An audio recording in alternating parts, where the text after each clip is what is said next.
cuando empezamos el de retail de las microstores, decidimos también ser un poco transexuales y fuimos a escuelas de teatro y escuelas de actores para intentar tener perfiles distintos en tienda, ¿no? Las personas que estaban en vuestras tiendas eran actores. Algunos de ellos, sí. ¿Cómo estructuraste este equipo de recursos humanos? Mi planteamiento fue, necesito 2 personas, una que me coordine toda la parte de operaciones y la otra que gestionara proyectos y talento, ¿no? Y Jimmy Collins me parece que era que en una de las 7 cosas que decía de que las empresas extraordinarias hacían respecto al resto, contrataban incluso a personas que creían que podían encajar a la perfección dentro de la organización sin saber en qué posición iban a estar. Me recuerdo perfectamente eso, ¿no? Conocer a alguien y decir, Manel, me gusta, pero no sé para qué. Todavía no sé para qué, pero me encanta. Entonces yo creo que cuando crees que tienes una persona así, hay que ir a por todas. Cuando la empresa va mal, las oportunidades de crecimiento no existen. ¿Cómo gestionas también esto? La herramienta básica que creo que funciona es la transparencia. Te bajaste en Letgo, era una plataforma donde se juntaban personas que querían vender algo y llegó un momento que llegó un grupo mucho más grande que decidió comprar la compañía. ¿Cómo es este proceso, no? ¿Cómo se vive de manera interna para encajar en un grupo con el que te fusionas, que además es mucho más grande que tú?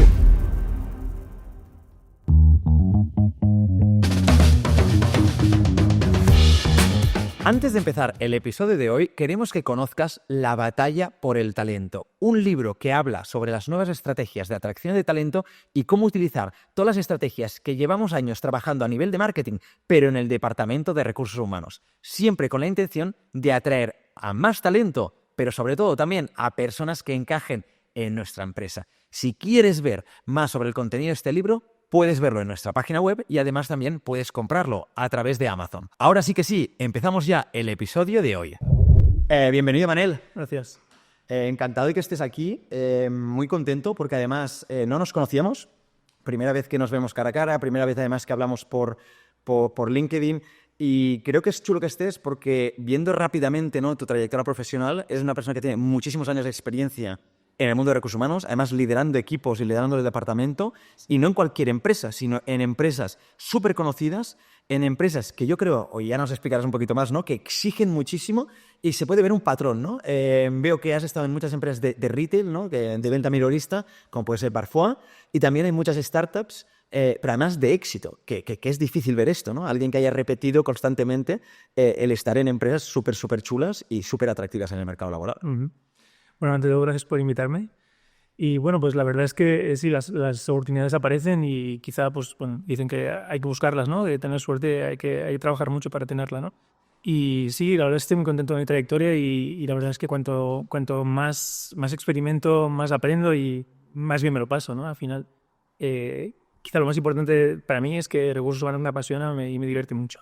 Bueno, esto es la clave, ¿no?, siempre de cualquier cosa. Yo hoy me quería centrar en 2 temáticas chulas. La primera no sería un poco empezar por el caso de éxito de Hawkers. Yo creo que Hawkers es una empresa que todo el mundo conoce.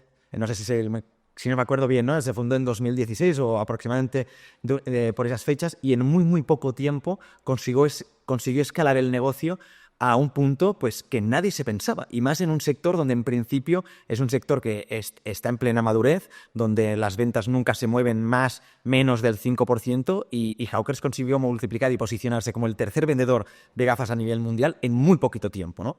Entonces, claro, esto a nivel como consumidor parece súper atractivo, pero detrás de las bambalinas no me puedo imaginar el follón que debe ser. Sí, totalmente. Bueno, la verdad es que tuve la suerte de enamorarme rápidamente de los fundadores. Ellos ya llevaban un par de años, creo que fue en el 18 cuando empecé a trabajar, no, 17, cuando empecé a trabajar con ellos y fue un poco amor a primera vista. O sea, me apasionó lo que me contaba, me pareció súper divertido, me pareció que eran pues unas personas que tenían una ambición desmedida, pero que habían conseguido ya muchísimas cosas y que no tenían miedo a nada, ¿no? Hay ejemplos muy interesantes que después, si quieres, lo comentaremos, ¿no? Tiene que ver con la historia que podíamos contar y que a nosotros también nos convencía, ¿no?, para poder pues decidir, me voy a esta empresa, ¿no? Hay una historia muy potente detrás que está basada en decisiones que tomaron que son absolutamente locas y espectaculares, ¿no? Qué chulo. Como por ejemplo, pues ser patrocinador de Los Ángeles Lakers, que es como, perdona, ¿sabes? De una empresa española, ¿no?, que de repente patrocina a Los Ángeles Lakers y el... ¡Ostras! Sí, totalmente. O sea, es el concepto de growth hacking, ¿no?, que pues, en aquel momento pues, estaba muy de moda. Y la verdad es que, bueno, ese fue un poco el argumentario que después utilizamos mucho para ser capaces de convencer a todo el mundo, ¿no? Incluso para mí mismo, como decía hace un momento, para decir, yo me voy con esta gente es que si son capaces de hacer esto, ¿qué no serán capaces de hacer, ¿no? Qué chulo. ¿Qué te dijeron en esa entrevista o en ese proceso de selección para convencerte? Pues yo creo que fueron como muy espontáneos, muy naturales y bueno, se querían comer el mundo, ¿no? Además, son perfiles muy complementarios entre ellos, los fundadores. Y yo creo que era un poco la magia que tenían, ¿no? Está pues, el planificador, está un poco el vendedor, está las relaciones públicas, la verdad es que y está un poco el cerebro y que lleva toda la parte de marketing digital y estrategia. Y la verdad es que, bueno, yo creo que el mix era muy interesante y, y un poco su mensaje, necesitamos profesionalizar esto y que realmente crezca y que nos ayudes a que esto pues siga siendo lo interesante y lo molón que es ahora, ¿no? Aquí el punto importante. Claro, ¿en qué punto estaba Hawkers cuando tú entraste a la compañía? Pues mira, en aquel momento había entrado una ronda importante con el inversor principal y la idea era pues, profesionalizar, fichar a un equipo directivo potente y dentro de aquel movimiento pues buscar una persona fuerte en recursos humanos y pensaron en mí. Y la verdad es que bueno, hay una persona muy importante en todo este movimiento que es Cristian Rodríguez, que es una persona muy importante en el universo de startup de aquí de Barcelona, que fue la persona que me convenció que formaba parte del consejo y era conocido y amigo suyo. Vale. ¿Y cuántos erais en ese momento cuando tú empezaste? Pues que creo que éramos aproximadamente unas 150 personas. 150. O sea, ya era una empresa, ya llevaba muy poquitos años de vida, pero ya estaba en fase scale-up, entiendo. Sí, pero claro, llegamos en menos de un año y medio a 500 personas. O sea, fue una cosa muy, muy heavy. Ahora entraremos justamente en esto, ¿no? Porque me imagino lo chulo que ha de ser vivir una experiencia donde una empresa pasa de ser 150 personas a 500, pero después, claro, todo lo que hay detrás, decir, ostras, entiendo que habían pocos procesos, se estaban redefiniendo a la vez que estabas fichando más de una persona por día. Entonces, realmente esto genera muchas problemáticas, ¿no? ¿Cuáles eran los retos que tenía la empresa cuando tú entraste? ¿No? El primer día llegas y dices, vale, ¿cuáles son los retos en los que me he de enfocar para conseguir solucionarlos y ya ir al siguiente paso? Bueno, en resumen es un poco lo que has dicho, ¿no? Porque tienes que performar y transformar al mismo tiempo, ¿no? Y eso no es fácil, porque tienes que estar pensando por un lado en crear procesos y sistemas para que todo fluya y funcione, y por otro lado en crecer, contratar y incorporar a gente, ¿no? Los retos principales eran pues montar los básicos que no existían, y los básicos pues son pues desde tener un proceso de nómina que funcione y que todo el mundo cobre lo que tiene que cobrar, hasta tener digitalizar los procesos para hacerlos más eficientes y más reliables, que te podías fiar de que la información que tenías era buena. Y de ahí pues un poco también vino el momento de conocer a la gente de Factorial en su día, que estaban empezando, y incorporamos su herramienta.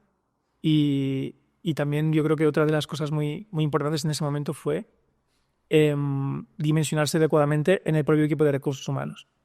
Tener un equipo que fuera capaz de acompañar esa transformación y ese crecimiento tan bestia. Fichar perfiles muy flexibles, muy, como muy apasionados y entusiastas para ser capaces de hacer lo que fuera necesario para acompañar ese crecimiento tan bestia al mismo tiempo que ordenábamos la casa por dentro y hacíamos que funcionara, ¿no? Porque no había nada, todo era un campo sin sembrar, pero era un campo muy fértil, ¿no? Y era muy bonito, la verdad, era un proceso súper, súper bonito. Y en ese momento, ¿hay algún momento que ya la empresa lo hacía antes de que tú entraras, os planteasteis externalizar ciertas cosas? Por ejemplo, ahora comentabas nóminas, ¿no? No sé si es que antes, claro, no sé cuál era el tamaño del departamento de recursos humanos antes de que tú entraras, pero a veces veo muchas organizaciones, ¿no? De que deciden, pues cuando están sobresaturadas, decir, ostras, vamos a externalizar estas cosas porque aunque paguemos más, no lo podemos asumir. ¿Esto se planteó? ¿Se hacía ya de antes cuando tú estabas? Sí, mira, el departamento de nóminas, ¿no? Las nóminas en general de las empresas. Lo importante, y cuando yo llegué ya existe una gestoría local, ¿vale?, con la que trabajan. Lo importante es que la gestoría sea eficiente, que trabaje bien y que esté por ti, que te dé soporte y tenga la flexibilidad para contratar de hoy para mañana y que te ayude en ese proceso y se adapte a tus nuevos sistemas, ¿no?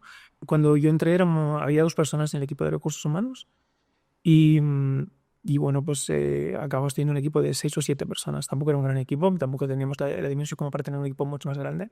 Pero como te decía, el departamento, o sea, si tú quieres crecer rápido necesitas buenos partners.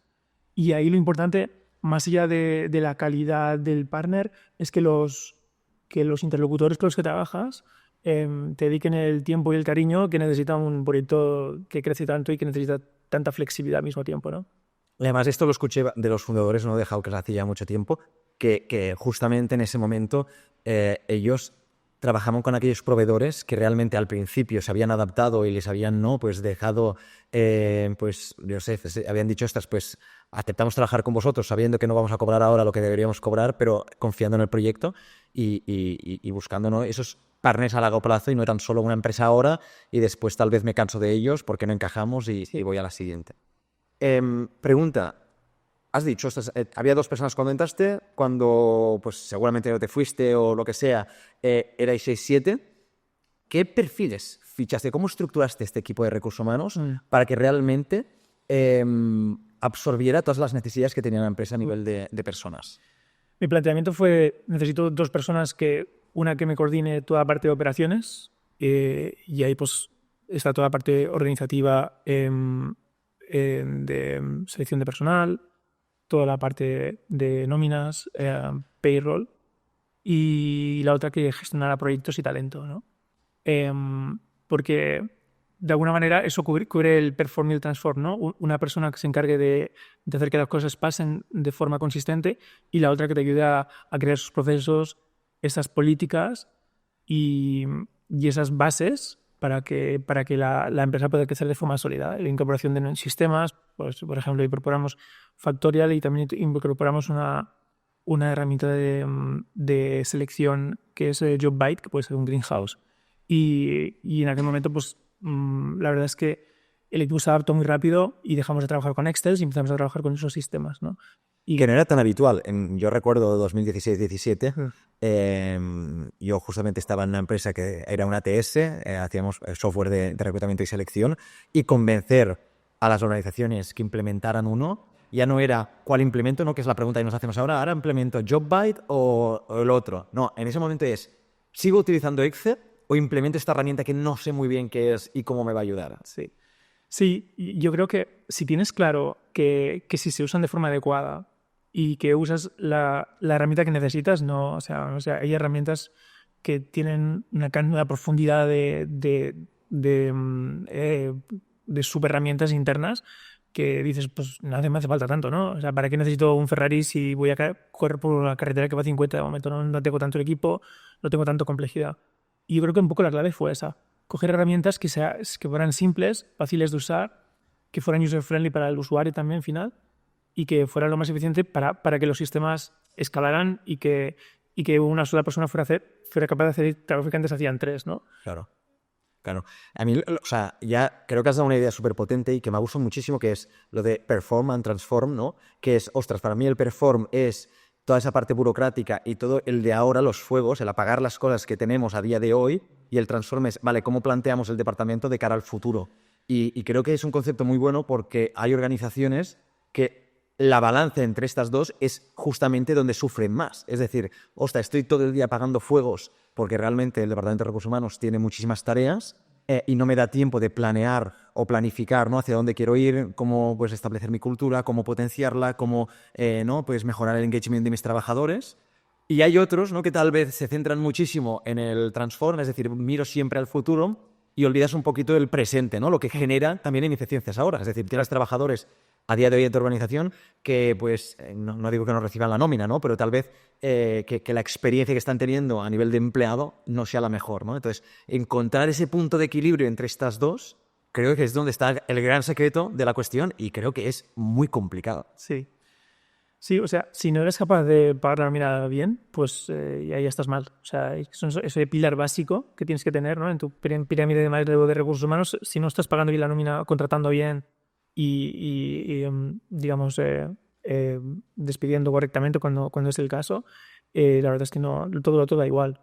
Entonces tienes que tener bien aposentada esa parte y ahí pues tuve la suerte de incorporar a una persona pues, muy potente que me ayudó mucho en ese proceso.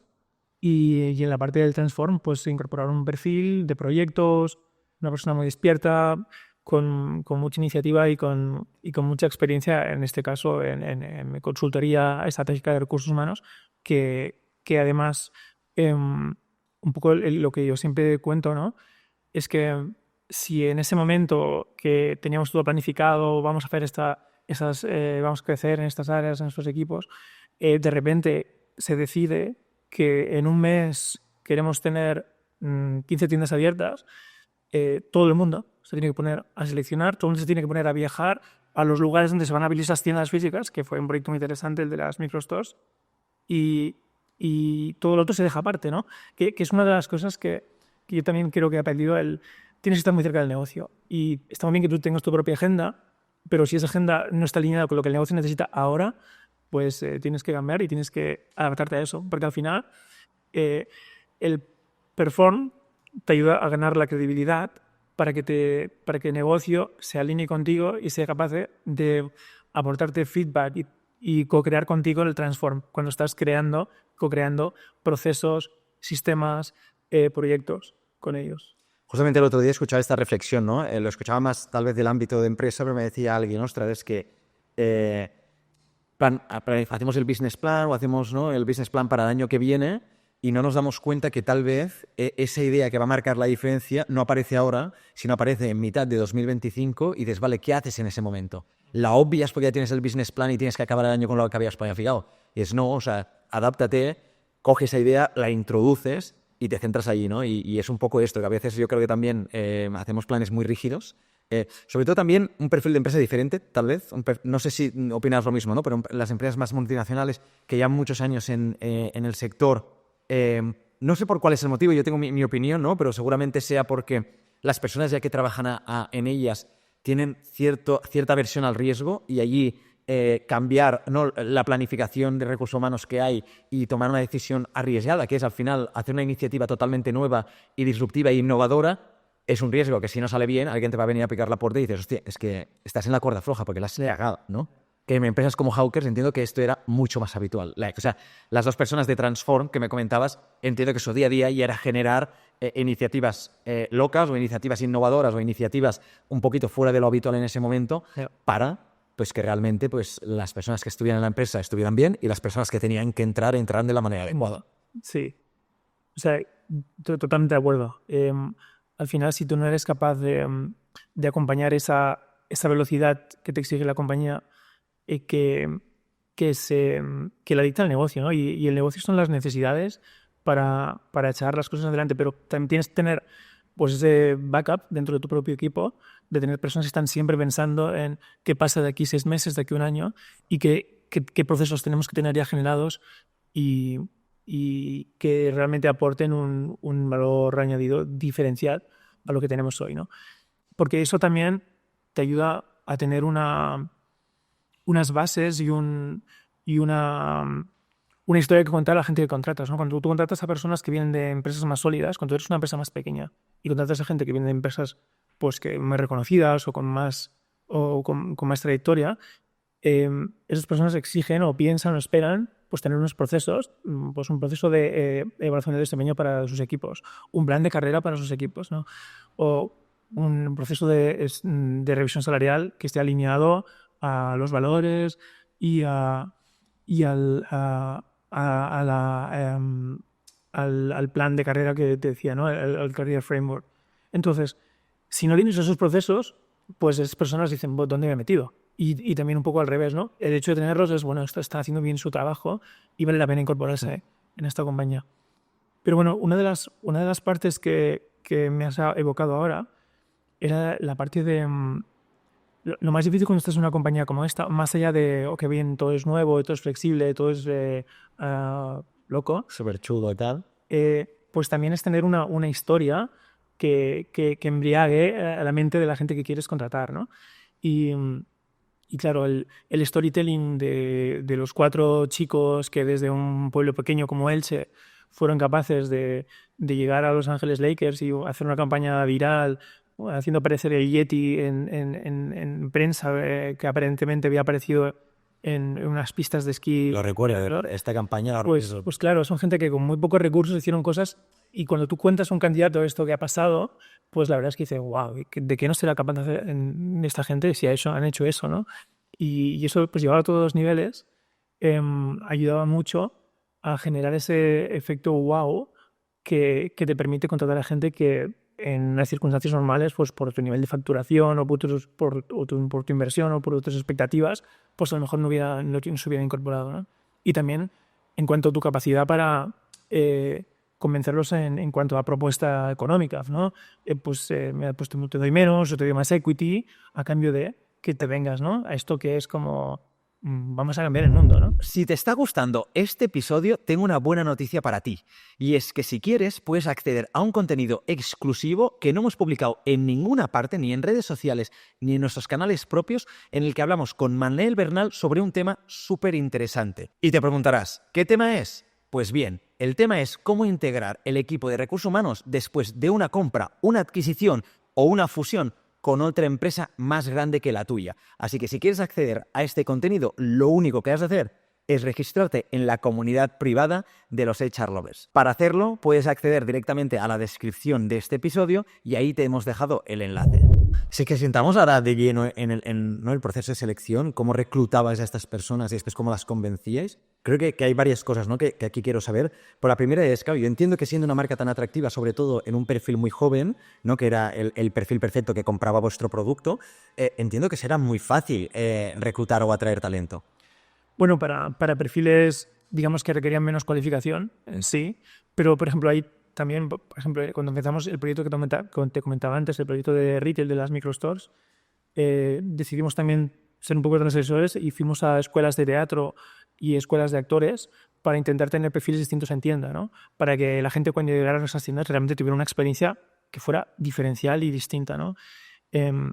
Y la verdad es que eso hizo que esa cultura que traíamos de innovar, de hacer las cosas diferentes, de ser muy ambiciosos, se trasladaba a la vivencia que los clientes tenían cuando entraban en nuestras tiendas, ¿no? Y iba a otro nivel para conseguir que todas esas personas que tenían ese perfil se apuntaran a querer estar en una tienda vendiendo gafas, pues también tenías que contarles toda esa historia y tener gente que fuera capaz de vibrar cuando lo contaban, ¿no?, el equipo de recursos humanos, para que convenceras a la gente que viniera allí a trabajar y que realmente fuera un equipo no convencional en unas tiendas, ¿no? O sea, para que me aclare yo, las personas que estaban en vuestras tiendas eran actores. Algunos de ellos, sí. Qué bueno. Habíamos trabajado con escuelas de actores. Qué bueno.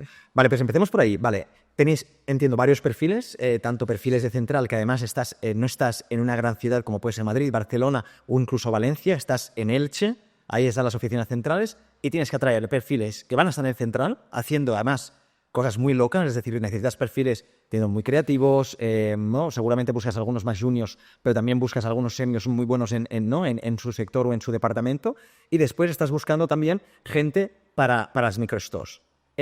¿Dónde vas a buscar a esta gente? Es decir, ¿cómo preparáis esa estrategia de atracción de talento? Y no sé, también de employer branding, porque aquí incluso yo creo que vuestra marca comercial, y entraremos después si quieres, pero vuestra marca comercial os ayuda mucho a potenciar este employer branding, porque después de la campaña del Yeti, que además yo me acuerdo de que no salieron las fotos en un periódico y después se decía, no, ostras, es que fue una campaña, entiendo que alguien ve eso y dice, hostia, vale, es que ya como carta de presentación es muy bueno, ¿no? Sí. A ver, los perfiles, sí que es verdad que para perfiles pues menos calificados es muy fácil contratar a gente porque hay un boca a oreja muy importante y la gente lo conoce y le apetece, ¿no?, meterse en el proyecto. Pero al final es un poco lo que tú dices. Si tú quieres coger a un diseñadora o diseñador de gafas de sol que vive en Milán y lo tienes que convencer que se venga a trabajar a Elche, pues lo tienes que convencer, ¿no? ¿Y cómo lo convences? Bueno, primero con la credencial de personas que vienen de empresas más reconocidas, pues como podría ser yo, o el director financiero, o el director de retail, que venían de empresas pues muy, muy, muy top, ¿no? Pues el director de retail venía de Apple. O sea, si esta gente ha sido capaz de contratar a un tío de Apple, pues a lo mejor yo también, aunque sea un diseñador reconocido que he trabajado en Cartier y que vivo en Milán, pues me puedo ir a trabajar con ellos, ¿no? Y para que eso funcionara, lo más importante, y yo eso lo he aprendido no solo ahí, sino en más compañías, necesitas el partnership, ¿no? El trabajar en equipo con tus managers y con tus líderes. Al final, yo recuerdo hacer entrevistas donde me traía pues toda la artillería, pues el de retail que venía de Apple, el financiero que venía de un grupo importante de Luxottica. O sea, que al final eso te ayudaba a vender tu compañía a personas que, bueno, que decían, ¿dónde me he metido? Y sí, que ya se acaban metiendo, incorporando. Y para los perfiles de que quizá de microstores, lo importante ahí también era ofrecer mucha flexibilidad, que yo creo que es un poco a nivel generacional, ¿no?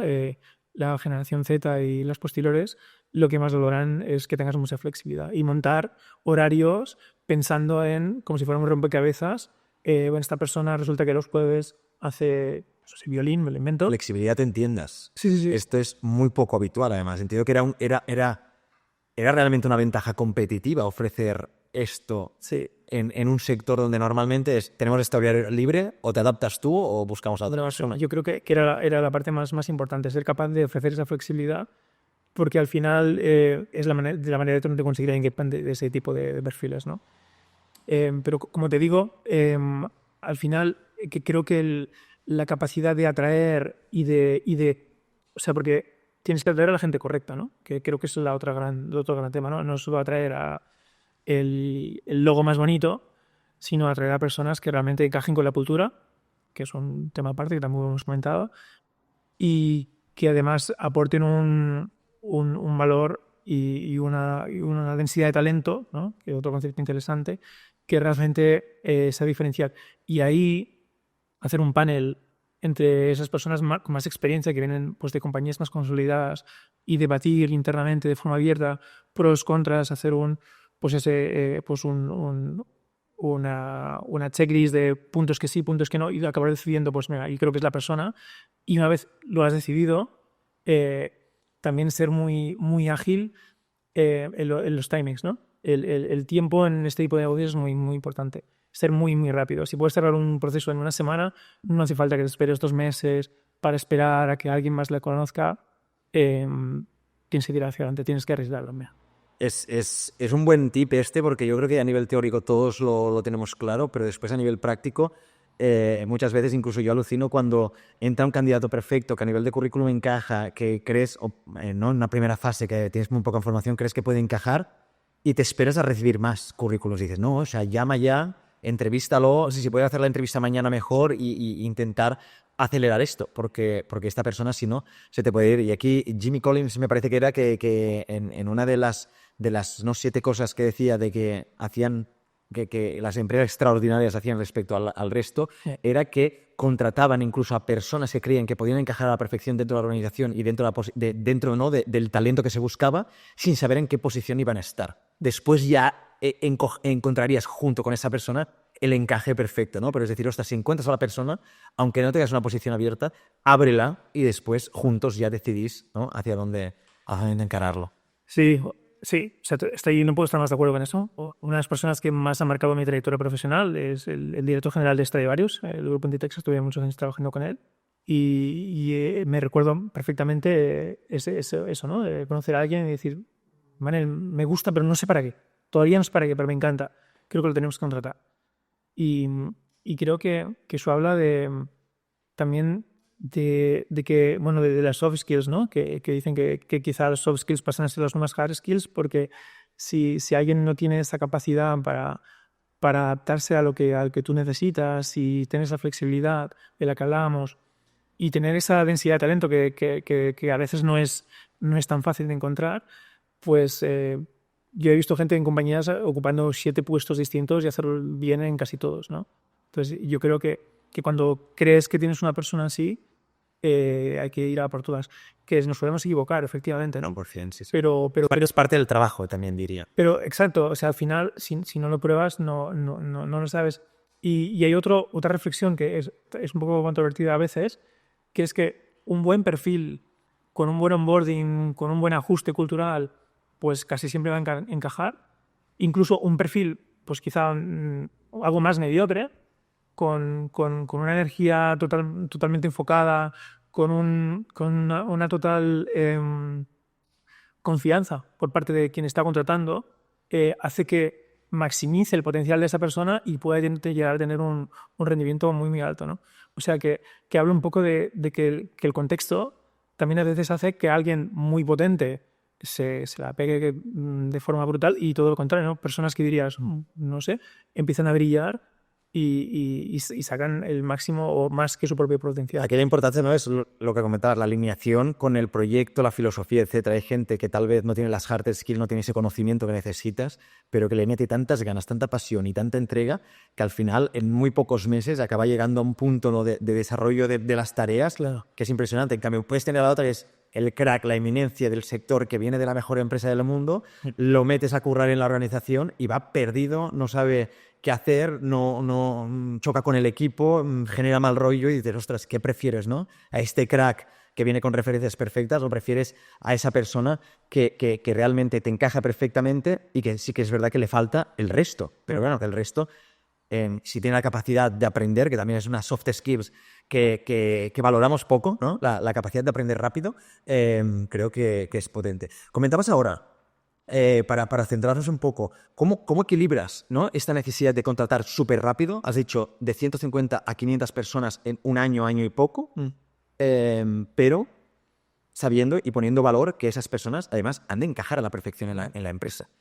¿Dónde está el punto de equilibrio? Porque lo veo como una misión imposible. bueno, o sea, por un lado, uno de los factores que parece absurdo, pero que realmente correlaciona más con el éxito y el encaje de las personas, es que el negocio está funcionando bien. Si las cosas funcionan, si las ventas están funcionando, casi todo el mundo funciona porque el sistema hace que las personas encajen, ¿no? Pero al mismo tiempo, yo creo que el papel fundamental son los managers, ¿no? Los que están muy ocupados con una necesidad muy intensa por parte del negocio para que entreguen pues, los máximos resultados posibles, pero saben que están incorporando a esa persona y que le tienen que dedicar ese tiempo, ese acompañamiento, ese onboarding, para que esa persona pues, tenga las máximas posibilidades de hacerlo bien, ¿no? Yo creo que eso es muy importante y trabajar mucho con ellos, con los managers, porque al final es la manera de escalar la cultura y de escalar un poco las buenas prácticas de recursos humanos, porque no olvidemos que las prácticas de recursos humanos están en las manos de los managers, no de los equipos de recursos humanos, ¿no? Creo que es un aspecto muy importante tener en cuenta. Tú planificas, ellos ejecutan. Efectivamente. Tú simplemente pues, eres una persona que estás como dibujando las líneas maestras por donde hay que ir y estás ahí presente y eres una ayuda que puede aparecer en cualquier momento, pero ellos son los que hacen que los equipos funcionen, que las cosas pasen, que la gente se sienta a gusto, que se sienta reconocida y bueno, está ese tópico, ¿no?, que las personas pues no se van a las empresas o dejan las empresas, sino que se van por los managers o lo dejan por los managers. Yo creo que aquí has abierto un melón chulo que no me querría desviar del tema principal, ¿no? Pero has comentado hasta cuando las cosas funcionan, la gente crece, la gente lo da todo, la empresa va bien, la gente da más de sí mismo, pero también está la cara opuesta, ¿no? Y yo mismo también lo he vivido personalmente. Cuando la empresa va mal, las oportunidades de crecimiento no existen porque la empresa no se está expandiendo, pues seguramente hay más estrés, seguramente el ambiente laboral no sea el mismo. ¿Cómo gestionas también esto cuando las cosas no viene el viento a favor? Bueno, he estado en muchas empresas que las cosas no van a favor o empresas donde las cosas han ido muy a favor y después han ido muy en contra, ¿no? ¿Y qué hacías en esas empresas? Uno, ¿qué pasaba? Y dos, ¿cómo luchabas contra eso? Sí, yo creo que una de las cosas, la herramienta básica que creo que funciona es la transparencia. La transparencia y la buena gestión de las expectativas de la gente, ¿no? De decir, oye, mira, pues las cosas están así, es probable que tengamos que tomar alguna decisión a X tiempo pues por este motivo, y por ser claro, pues decisiones de pues, reducir plantilla o de tomar decisiones en cuanto a aumentar el scope de personas, de que la persona está teniendo, o sea, si pues, tiene que hacer más cosas de lo que está haciendo a día de hoy. Pero yo creo que tratar a los empleados como adultos y no como niños, pensando que a lo mejor no van a saber gestionar según qué información, que es muy sensible, que pueden entrar en pánico, pues la verdad es que con toda la experiencia que tengo, que es bastante en este tipo de cosas, siempre es mejor el posible pánico que te pueda generar que alguien piense que la empresa va mal o que decidan irse a otra compañía donde las cosas van mejor. Y mi experiencia es que normalmente la gente cuando ve esa transparencia y el nivel de confianza y el contacto psicológico pues se vuelven más potentes y las personas pues reman a favor para que las cosas pasen, ¿no?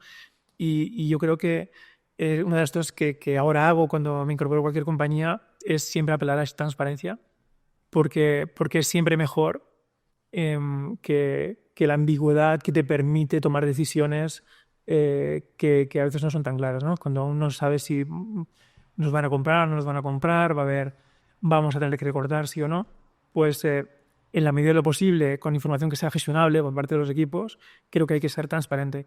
Un ejemplo claro, ¿no? Con mis propios equipos en recursos humanos, en momentos donde hemos tenido que acabar tomando decisiones de recortar, pues las cosas no están yendo, las ventas no están yendo suficientemente bien, o la ronda de financiación puede ser que no entre, y puede ser que tomemos una decisión, aún no está decidido, pero cuando os pueda contar, os contaré. De momento no os puedo contar. O está pasando algo, no os lo puedo contar. Si me notáis raro, si notáis que hay, pues si se está cociendo algo, en cuanto os pueda contar, os lo contaré, ¿no? O sea, a veces no contar, pero decir que no puedes contar es contar algo, ¿no? Sí, sí. Y es una forma de ser transparente con tus propios equipos también. Esto hablamos aquí, vino al podcast Joaquín Campá, que era el exdirector de recursos humanos de Social Point, que estuvo en Sharp en su momento cuando tuvieron que despedir a más de 700 personas y justamente nos decía esto. La clave está en la transparencia, no dejes que la gente se invente la historia, sino coge tú, ¿no? Lo que decías de storytelling y explícalo tú y tendrás el poder, ¿no? Quien es capaz de convencer al resto de algo es quien tiene el poder. Y si dejas que los empleados empiecen a hablar porque tienen la incertidumbre y no saben qué va a pasar, seguramente esto sea mucho peor de que tú decir la verdad, mira, las cosas no están yendo como debería, vamos a tener que tomar o decisiones o vamos a tener que tirar por aquí, pero queríamos que lo supierais porque consideramos pues, que es importante.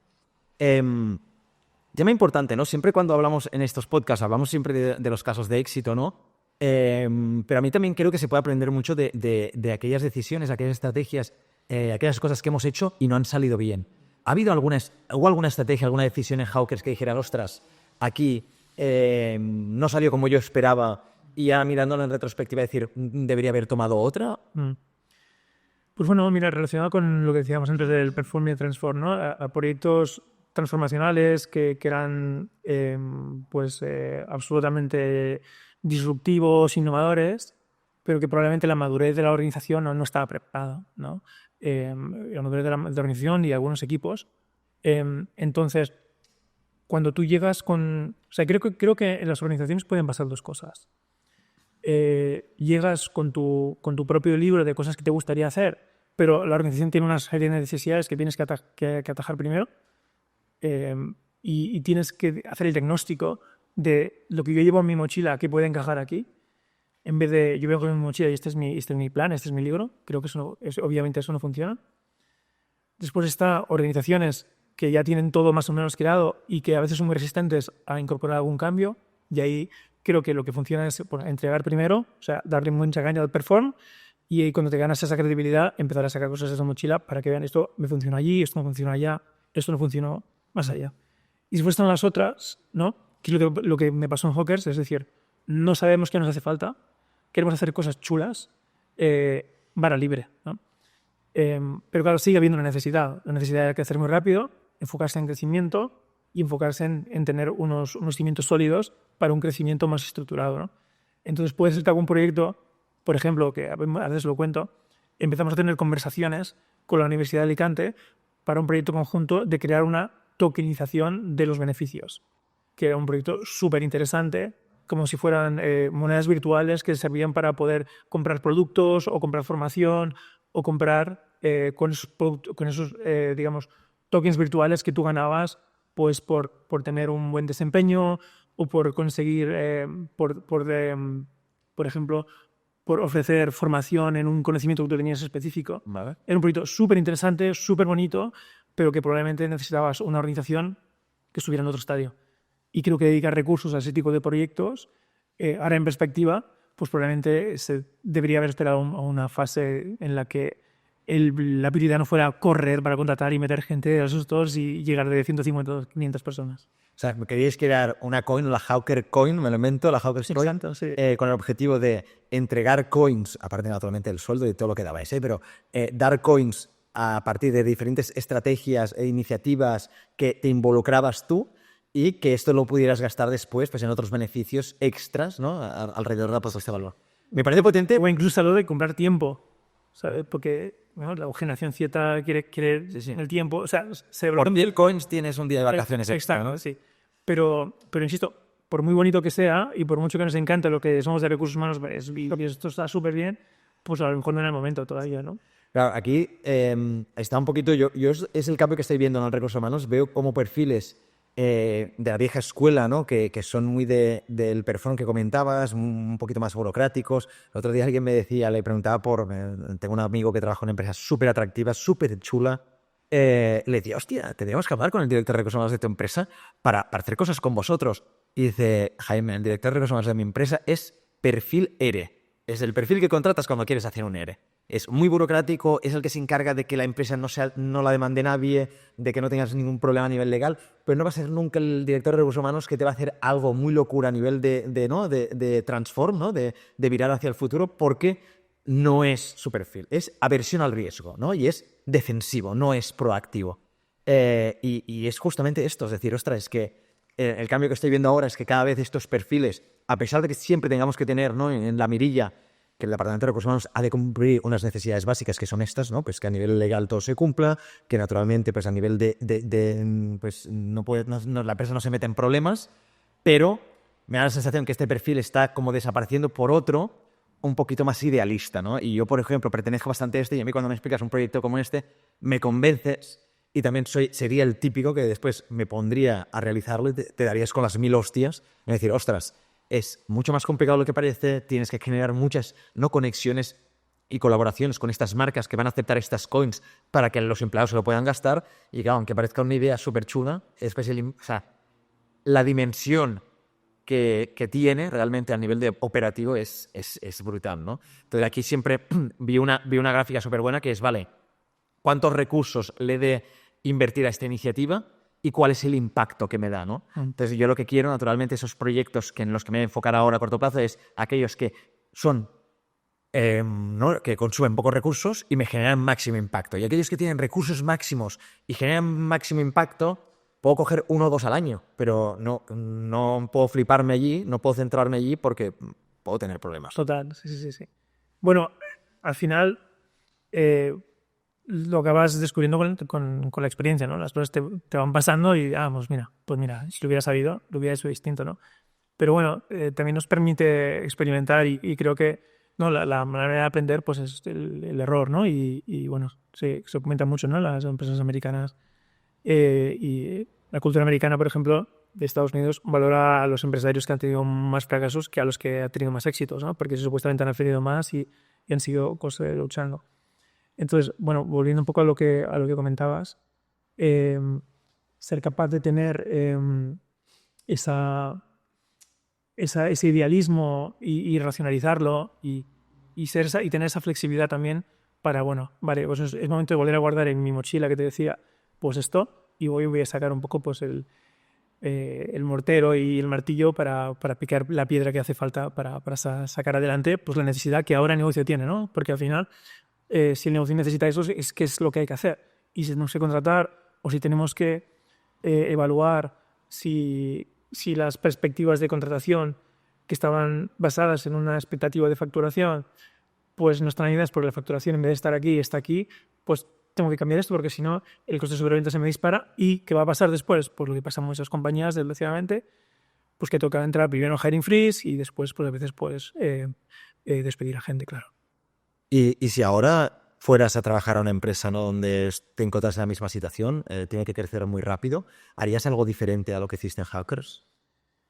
Bueno, probablemente preparar mejor y más rápido los managers, porque es esa herramienta que tú como equipo de recursos humanos tienes para poder escalar bien tu función, ¿no?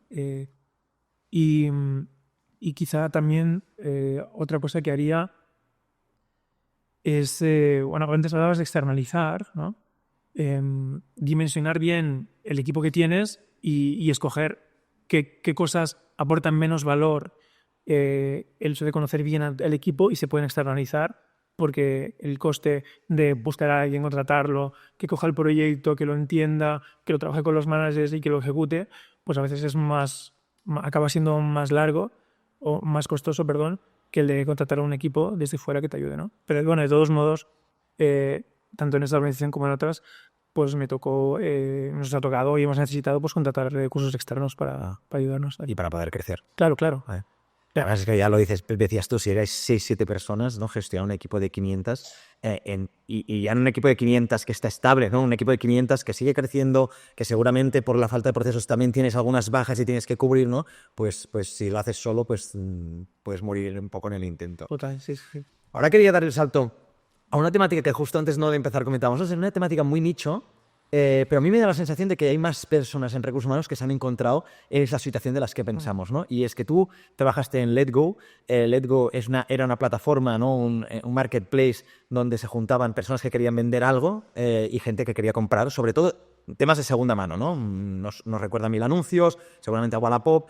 Pues Letgo estaba ahí compitiendo en el mercado con ellos. Y llegó un momento que llegó un grupo mucho más grande que decidió comprar la compañía. Entonces me gustaría que nos explicaras un poquito cómo es este proceso, ¿no? Cómo se vive de manera interna, en qué punto estabais antes de que pasara todo esto, ¿no? Y dónde tuvisteis que transformar tanto el departamento de recursos humanos como el resto de la empresa para encajar.